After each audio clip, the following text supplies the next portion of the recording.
Hello everyone, welcome to TechLeopard channel, and in today's video I'm going to show you how to convert a PDF file to a Microsoft Word file.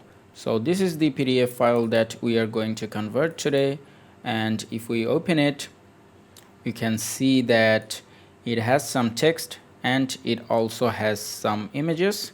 So let's go ahead and start the process.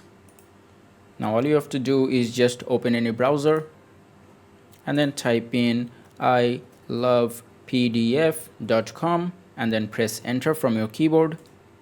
Now from here what you have to do is click on PDF to Word and then select the PDF file, or you can also drag and drop the PDF file here.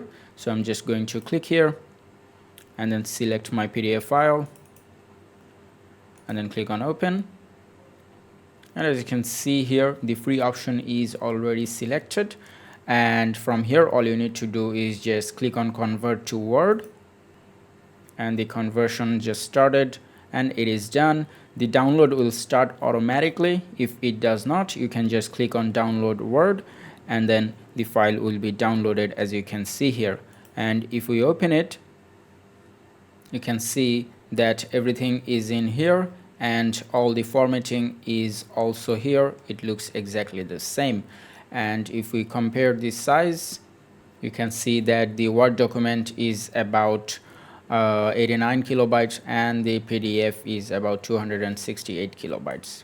That is how you can easily convert your PDF file to a Word document for free. I hope this video was helpful. If it was, please give it a thumbs up and don't forget to subscribe.